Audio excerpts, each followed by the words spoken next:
მე ხა თქვენ გთავაზობთ ჩენელინგს არხისა საიუს სვეტლых სილ ხო მე როდესაც დავიწყე ამ ვიდეოს მოსვენა თან ახალი ვიდეო წარმოიდგინეთ 9 თებერვლის ვიდეო იქ საუბარი იყო ძირფასო აყურებლებოდა სპენელებო დღეს მიდა თავიდან იყო საუბარი ლუციფერზე და შემდეგ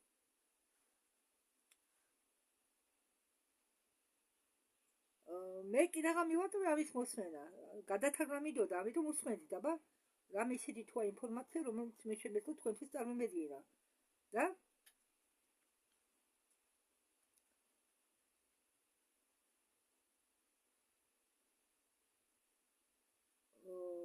გადაწყვეტე ბოლომდე მომესმინა აღმოჩნდა რომ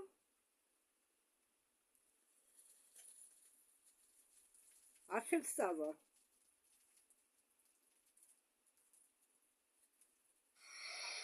ხო და ახლა თქვენ მე წარმოგიდგენთ ამ ვიდეოს თარგმანს თან ეს თვითონ ვინც გიპნოზს ატარებს ხშირად დადის გალაქტიკის ფედერაციის შეხვედრებზე როგორც ლეტალია, პანდორა და ბევრი კონტაქტორები ხო და დავიწყოთ ეს არის ეზოტერიკური გიპნოზი ხო ვინც ახლა შეყავთ გიპნოზი ის ყვება და ვინც მართავს ამ გიპნოზს იგი შეკითხვებს უსვამს და ამიტომ ახლა დავიწყოთ იმით ვინც შევიდა გიპნოზში ჩაყვეთა გიპნოზში და საუბრობს დიდი მაგიდა არისო და მაგიდასთან ზილარიანო 30 ადამიანი და მაგიდაზე მათ ავთო წითელი მამალი წამყვანი მე წამყვანს რომ არ აგვერიოს წამყვანს დავარქმევ ამ ვინც გიპნოზს აწარმოებს წამყვანი ეკითხება რაზეა ეს წითელი მამალი რას ნიშნავსო ეს იმას ნიშნავსო რომ სლავიანებს უნდა მოუყვეთოს სიმართლე ჭიშმარიტება წითელი მამალი არისო ცოდნის მოტანის სიმბოლო ცოდნის გაცრების სიმბოლო მუდმივობა ხომ ეს ვინც გიპნოზშია ამბობს რომ ადამიანები რომლებიც ცხოვრობენ ევრაზია კონტინენტის ქვეშ საერთოდ ევრაზიაში არიან აქვს დემონური სული ჩვენ დემონურ სამყაროს ვეკუთვნითო და ჩვენ გვინდა ყვებიან ის დემონური სამყაროები ხო მიწის ქვეშ არის განლაგებული და ყვებიან ჩვენ გვინდაო თქვენ ძალა შევუერთეთო ნათელმხარის გადმოვიდეთ ჩვენ ოსტატთან ლუციფერთანო ერთადო ჩვენ დიდი ხანი ვთამაშობდითო არასწორ როლს ჩვენ ვერთობოდით როდესაც ვაკვირდებოდით ადამიანებს მათ ტანჯვებს მათ საქციელს ეს იყო ჩვენთვის გართობა ჩვენ ვცდიდით ადამიანებს ჩვენ შევიგნეთ და გვინდათ რომ ჩვენი იერარქია ამოაცრინონ პირდაპირ გაგევით ასე თქვა მიწის ქვეშეთიდან წამყვანი ეკითხება განა ის მიწის ქვეშ არის განლაგებული თქვენი იერარქია ის იერარქია უпростоრად დიახო წყარო მდებარეობსო კაილასის ქვეშ ეს მთა კაილასი ხომ იცით ხო იქ დრო უფრო აჩქარებულია და ვინც ამ კაილასთან ვერ მივახლოვდები ვერაფრით და ბუდისტები რომლებიც აქ მოდიან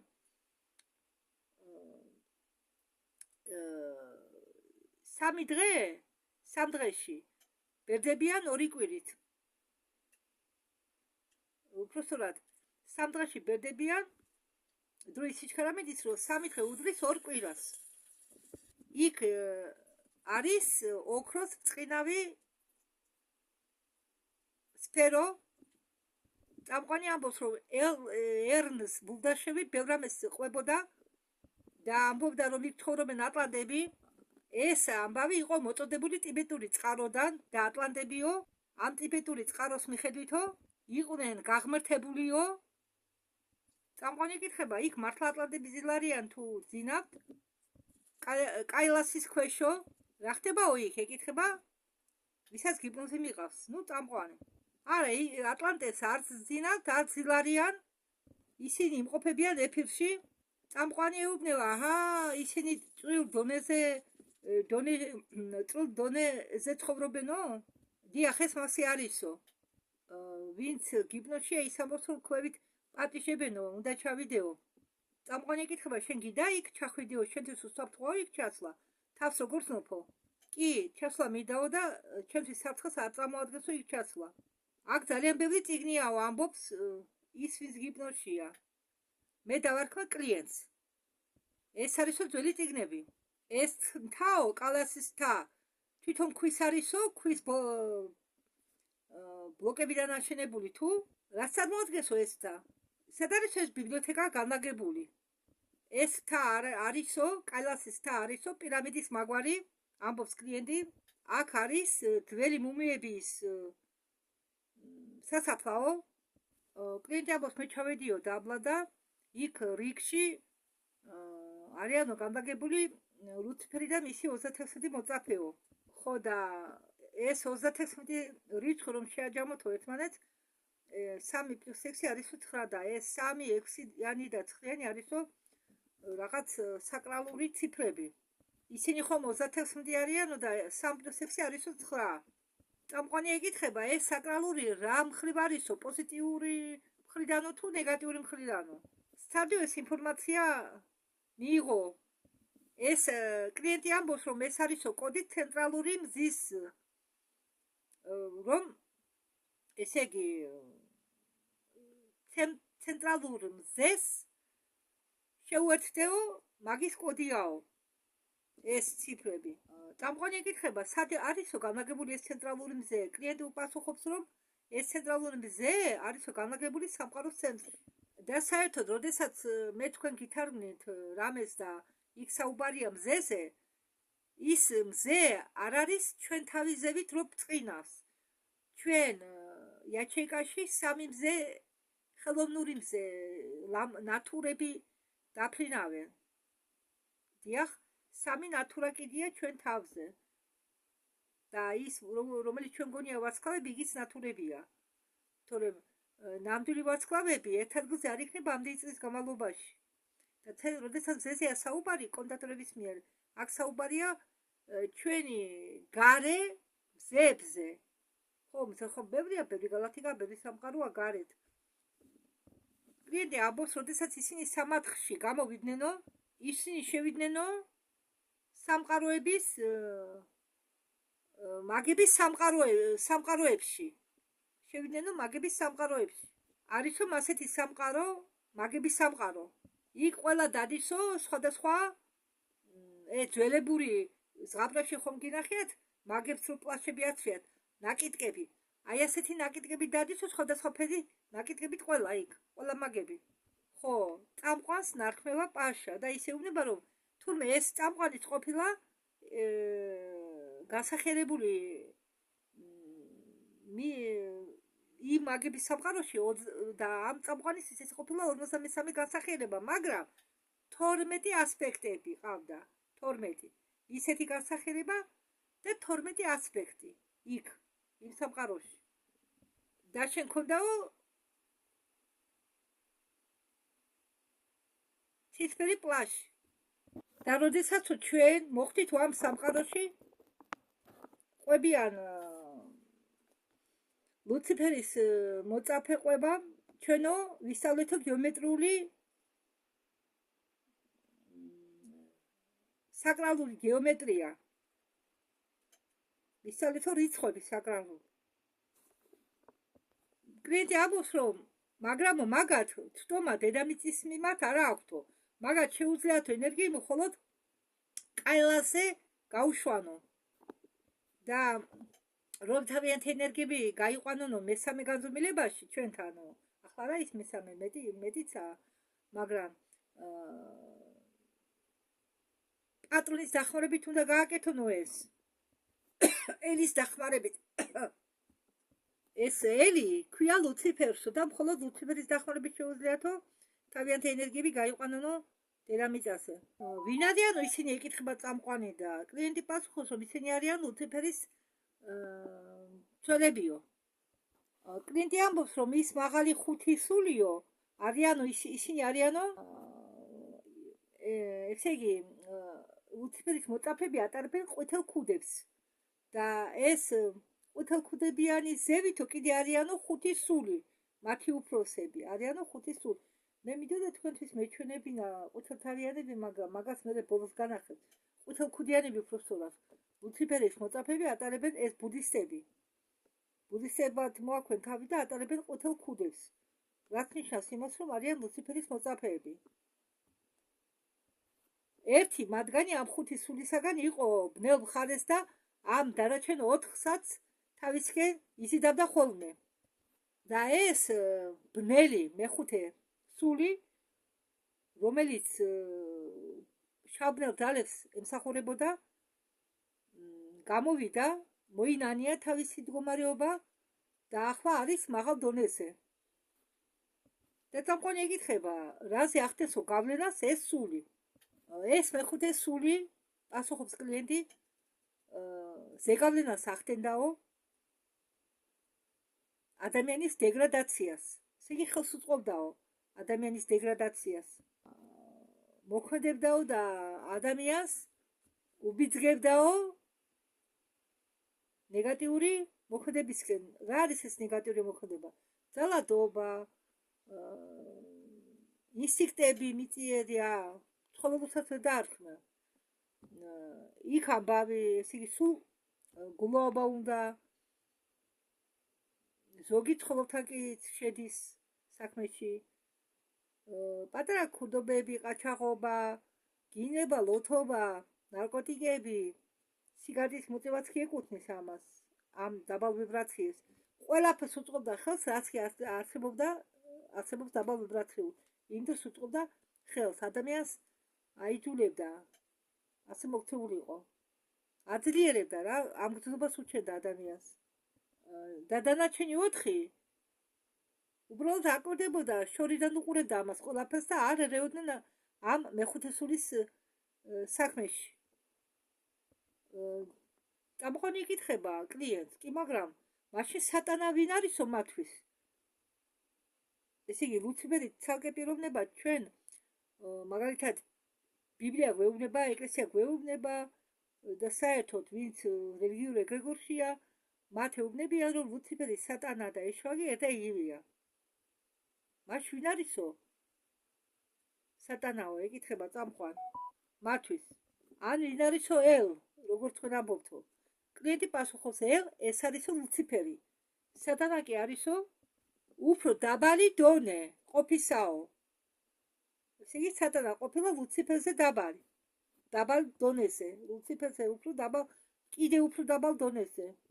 წამყვანი ეკითხება, ესო სხვადასხვა არსებები არისო? კლიენტი ადასტურებს. კლიენტი ეუბნება წამყვანს, რომ ახლაო მე ვხედავო, რომ ის კარგავსო ძალას, მასავსო შავი ენერგიებიო. წამყვანი ეკითხება, ისინი ვისთან იყვნენო კავშირში? კლიენტი პასუხობს, რომ ისინი იყვნენ ლუციფერის ხელმძღვანელობის ქვეშ. და ლუციფერი ვინ არისო? ეკითხება წამყვანი, ეს კიდევ მესამე სუბსტანცია არისო? კლიენტი პასუხობს, რომ ლუციფერი არისო პირველი ინსტანცია, ყველაზე მთავარი ინსტანცია დაბალ სამყაროში. და ეს 5 სული იყვნენ ტიბეტის მცველები. ამ ლუციფერის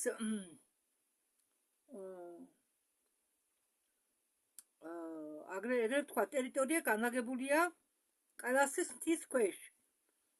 და როდესაც შავი ძალები, რომლებიც გადიან ან კაილასი ეს დიდი მთა, პირამიდის მაგალითი მთა, მაგრამ მის გარშემო კიდე რამდენიმე პირამიდაა, ცოტა პატარა პირამიდები ჩამარხული მიწაში. თავები მოჩანს, იგიც პირამიდებია, პატარა გორებივით რომ მოჩანს. და ენერგიები, რომლებიც გადის კაილას, მიდის პირდაპირ ლუციფერთან. სინათლის ენერგიებით ერთთან შედის ორივე მხრიდან რაც სინქრონიზაციას უკეთებს მატერიალურს და ნათელი ამაღლებული სულიერი და როგორც ამ სულიერთან კავშირის შედეგად ჩდება კვადრატის ნიშანი კვადრატის ფორმით. სლავიანების სვეტაჩის ნიშანი, სვასტიკის სიმბოლო. მაგათმა გააქტიურებს ღვთაებრივი რუნები. რუნები ეს არის პირველი დამწერლობა სლავიანებისა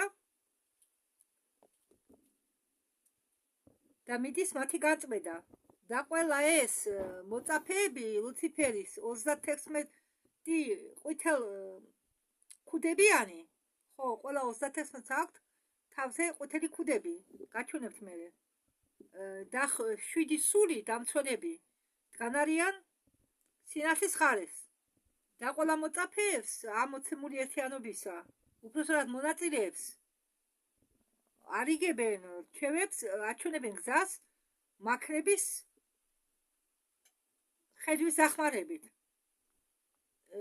ეზოტერიკულად ამას ქვია ეგრეგორი.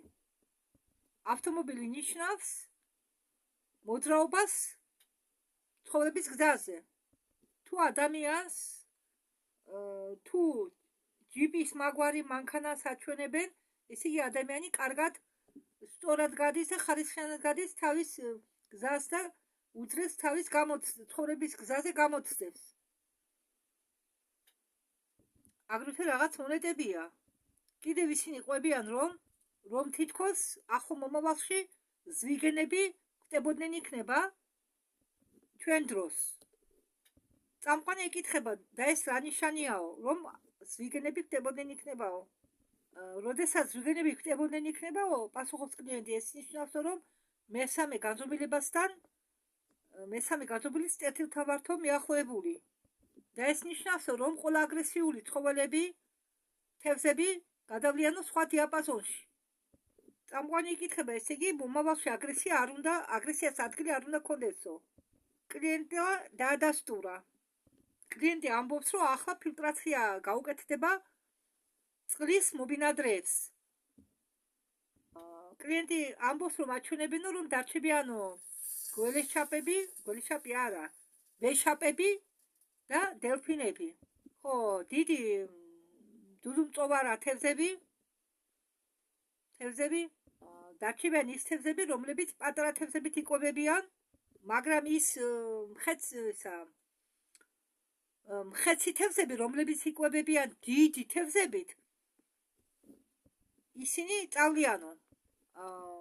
ეს სისტემა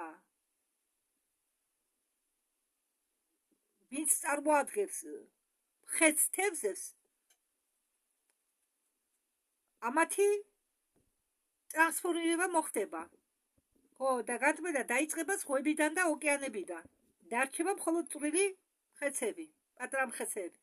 კლიენტი ამბობს, რომ აჩვენებენ, რომ ტელეფონები ცუდად მუშაობდნენ იქნებაო, იმის გამო, რომ ადამიანებს ექნებათო ეპიფიზი განვითარებული. და შკავიდან ჟელეზა, ქართულად არ მახსოვს რა ქვია. ეპიფიზია იგივე. გაჩნდება ახალი ხეები, ძველი ხეები, ადრე რომ იზრდებოდა, ისეთი ხეები გაჩნდება. ზეზე ამორქოების შედეგად ჩვენი ბუნება განიცდის იქნება ტრანსფორმაციას და გაჩნდება ხეების, ცხოველების ახალი სახეობები, შეიცვლება ფრინველები, უფრო ზღაპრული არსებები გამოჩნდება. მე გავიგეო რა მოხდებაო, თქვა კლიენტმა. მივხვდიო თუ საიდან გაჩნდებაო ესენი, რა გზით, საიდან მოვლიანო, ახლა მივხვდიო. მე ხა მაჩვენებენო ანტარქტიდას, მაჩვენებენო ავსტრალიას, იქ რაღაც კედელი დადნება და იქედან გადმოვლია ჩვენთან იქაური ცხოველები და ფრინველები. ხო, კლიენტი ამბობს, რომ ჩვენ ხომ როგორც სოტაში ფუტკრის კაში ვართო, ვიმყოფებითო. ჩვენი დედამიწა ხო სოტას გავსო და ჩვენ ვართო ამ სოტაში და ყოველი სოტა ერთმანეთისგან განცალკევებულია ყინულოვანი კედლებით. და ეს ყინულოვანი კედლები დადნება, არა, მე არ ვამბობ აქ სოტაზეა საუბარი, მაგრამ ახლა მაგალითად ჩვენი სოტა ჩვენი ტერიტორია, ჩვენ ვართ შემოღობილი კედლით, ყინულოვანი კედლით. იმხელა კი არა, უფრო მეტია ჩვენი სოტა. მაგრამ ჩვენ აი ეს წერტილი მე თქვენ რომ განახეთ, ჩვენ შემოღობეს და შექმნეს მესამე განზომილება. და მესამე განზომილება გაქრება. ხო, როდესაც მოიმატეს განზომილება დედამიწა ხომ გადასულია მეხუთეში და ეს კედელი დადნება და ჩვენ ნახავთ თუ რა მიწებია, რა მატერიკებია განლაგებული და ვინ ცხოვრობს კედლის უკან. ჩვენ ამას ყველაფერს ვნახავთ. იქიდან შემოვა ბევრი უცხო სახეობის ცხოველები. კლიენტი ამბობს, რომ გენეტიკური სახეობები ბევრი უცხო პლანეტელების ამოვაოთ ჩვენთან დედამიწაზე, ნათელი და კეთილები და გენეტიკურ კოდებს ჩატვირთავენ კაცობრიობაში. ახლაც ამჟამადაც შემოაქვენ ბევრი ცვლილებები იმისთვის, რომ ტვინმა იმუშაოს უფრო მაღალ დონეზე. წამყვანი ეუბნება კლიენტს, რომ ესე იგი ეს დაგეგმილი იყო წინასწარ. კლიენტი პასუხობს, რომ ეს ყველაფერი ხდებაო. კლიენტი ამბობს, რომ დალაილამა მაჩვენებს, როგორ ვარდებაო კრისტალები, რომ კრისტალები დაიწყებინო ცვენას სულებთან. ეს კრისტალები ეკუთვნიან მათ საგვარეულო ხეებს, მაგრამ უკვე განაახლებული, რომლებიც დაკავშირებულია ცენტრალურ მზესთან. ცენტრალურმა მზემ მოამზადა ძალიან ბევრი კრისტალები ახალი გვარეულებებისთვის, ახალი საგვარეულო შტოსთვის, აგრეთვე ძველი საგვარეულო შთამომალებისთვის. ეს კრისტალები ამ კრისტალების დახმარებით იქნება მათი საგვარეულო ხაზი ენერგიით. განახეთ ახლა, აი ესენი არიან ბუცეფერის მოწაფეები, ყვითელქუდიანი მოწაფეები. ნახეთ? ცოტა სასაცილო ქუდებია, ხო?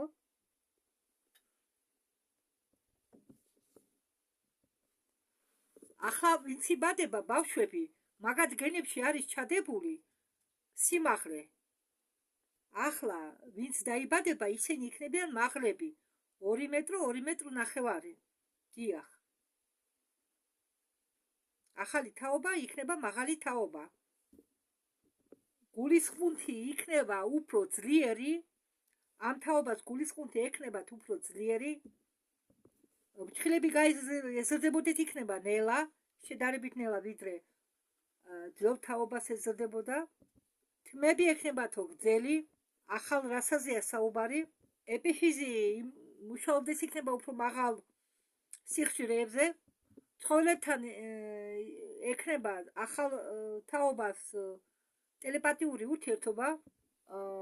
წამყვანი ეკითხება და რამდენი წლის შემდეგ მოხდება ეს ყველაფერიო. კლიენტი პასუხობს, რომ ეს პროცესი დაიწყება 2034 წელს და სრულ აბაროს მიიღებსო 2080 წლისთვის. 80-იან წლებში, 2080-იან წლებიდან უკვე ჩვენთან მოფრინდებოდნენ იქნებათო ჩვენი გონიერი ცხოველები, განვითარებული ვებხვები, კატები, ცხენები, ძროხების რასა, განვითარებული ძროხების რასა, განვითარებული ფენიქსების რასა, არქტურიანელები, სირიუნიანელები, სირიანელები და პლეადინელები უკვე ორბიტაზე დგან არიან. ისინი დიდი ხანია თავის სამუშაოს აწარმოებენ აქ. 2080 წლის დედამიწა დაემსგავსება კოსმოსურ მიმღებს საგალაქტიკო შორისო ხომალდებისა, მოხდება ცვლილებები კი არა, შეცვლა მოხდება ცოდნებისა, ინფორმაციისა, შეცვლა მოხდება ენერგიების ცოდნით, დაიწყება სხვა მატერიკების გახსნა, აღმოჩენა. სავარაუდოდ ამ ყინულოვანი კედლის დადნობის შედეგად ანტარქტიდაში შეიძლება რაღაც მატერიკები დაიტბოროს, მაგრამ გამოჩნდება ახალი მატერიკები. ჩვენ გვაჩვენებენ თუ სად არის განლაგებული ეს ახალი მატერიკები. აქ მოვა სხვა რასებით, რომლის წარმოდგენაც კი გაუჭირდება ადამიანის twins, რომლებიც ადამიანს არ გავლარიან, რაც უფრო ახლოსაო, რასაც ჩვენთან, ჩვენზე მეტი დიდები არიანო და რაც უფრო შორს არიანო ჩვენგან, ჩვენზე პატარები არიანო და აქ ფუტკრებზე იყო საუბარი და ფუტკრები ჩვენგან შორსგან არიანო, ამიტომ არიანო ასეთი პატარები, თორე ფუტკრები არიანო უცხო პლანეტარული არ არიანო ადგილობრივები, უცხო პლანეტარული წარმომადგენლები არიანო. კლინტი ამბობს, როდესაც დადებაო ეს ყინულოვანი კედელი სრულიად, კიდევ ერთი ომი იქნებაო, მაგრამ ამ ომშიო უკვე ჩვენ გამო იბრძოლებენ უცხო პლანეტელები. ადამიანები იქნებიან ამ მომენტში სულიერ განვითარების გზაზე, ამიტომ ადამიანები არ მიიღებენ მონაწილეობას ამ ომში, მაგრამ უცხო პლანეტელები ჩვენი დაცვის მიზნითო კიდევ ერთ ორს აწარმოებდნენ იქნებაო ამის შემდეგ.